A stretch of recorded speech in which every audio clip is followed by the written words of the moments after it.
So One Shot Gaming nga pala mga bossing, nagbabalik na naman. At dahil nga may nag-request sa atin na ating viewers natin na i-post daw natin yung marami tayong kill pero talo tayo sa dulo, 'di ba? So dito tuturuan ko na rin kayo kung ano yung mga dapat na decision making na ginagawa nyo, and then ano yung mga hindi nyo dapat gawin, 'di ba? Pero syempre ubusin muna natin yung kalaban. Let's go. So meron dudong dito na nagtatago kaya binigwasan na agad natin, 'di ba? Syempre meron yang kasunod. Pinektusan na natin tong isa. So may bagong baba pa dito. Syempre hindi na natin patatakbuhin yan. Tututukan na natin yan. Ginawa lahat ni kuya ng pangarap niya. Pero siya ay nasampal natin. So nag-quit siya kasi wala siyang tiwala sa kakampi niya, 'di ba? So dahil nakakuha tayo ng momentum dito, tayo ay nag-push na agad. Tinutukan na natin tong isa. So sinampal na rin natin. Syempre pagkaubos natin sa hit, tayo ay nag-rotate na dito. So dito merong makulit dito na smoker. Pero hindi na natin patatakbuhin yan, di ba? Kasi bakit malakas yung loob ko na mag-push? Kasi shockwave ako eh.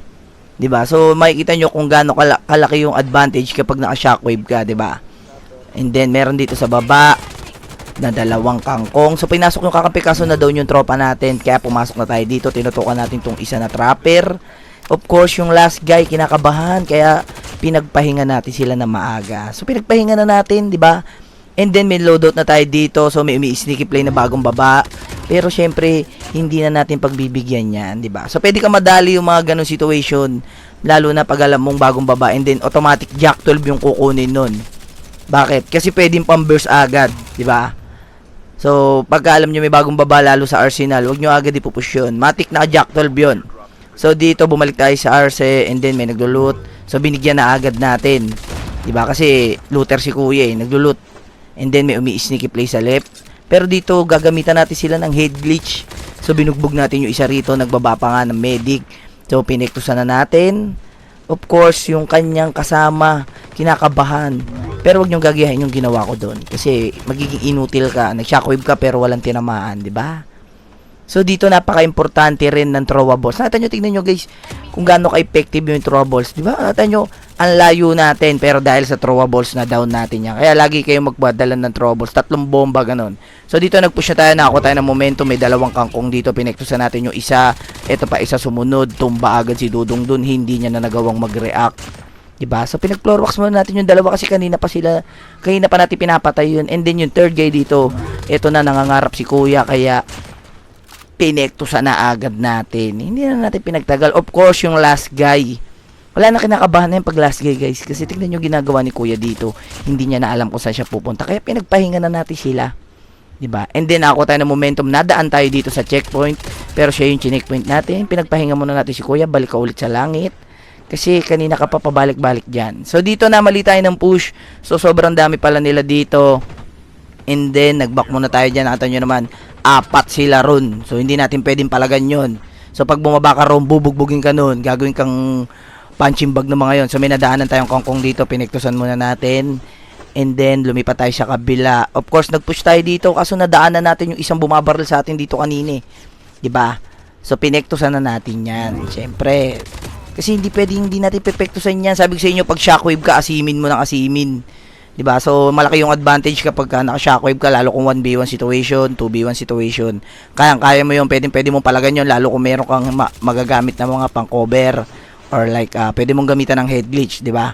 So yun yung mga pwede mong gamitin, lalo kapag naka-shockwave ka, malaki yung advantage mo sa kanila. So pwede mong palagan yun kahit 2v1 situation, palagkaron. So dito makakatapat natin sa dulo is yung mga palumpalo. So puro may mga klantag to, and then dinali nila yung tropa natin. Pero syempre gagawin natin dyan. So mag-out muna sana ako dito. So ang gagawin ko dito mga bossing, aabangan ko sana sila dito sa bridge, sa pagtawid. So gagamitan ko sana sila ng head glitch dito. Kaso ang problema, sabay-sabay sila, dikit-dikit sila maglaro. So ano ba yung magandang gawin kapag ganito?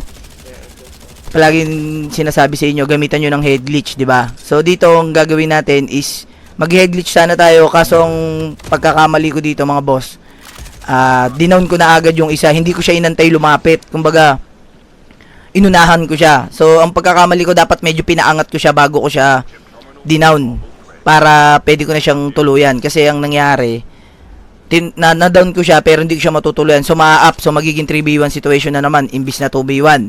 So dito gumamit ulit tayo ng bato dahil balak natin talaga makapitas. Kasi pag ganyan situation 3v1, hindi mo yang kaya na sabay-sabay. So ano yung pinakamagandang gawin mo? Pitasan mo lang sila. So yun yung talagang balak natin diyan. Kaya hindi tayo nag-out. Diba? So nagpupush yung isa rito. Madadown natin yan.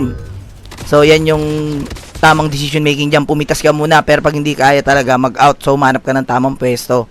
So ang pagkakamali ko lang dito mga bossing, so ito na yung pagkakamali natin. Aakyat sana ako sa bubong kaso nabitin yung talon pero pinilit ko, so pwede ko na mailiko.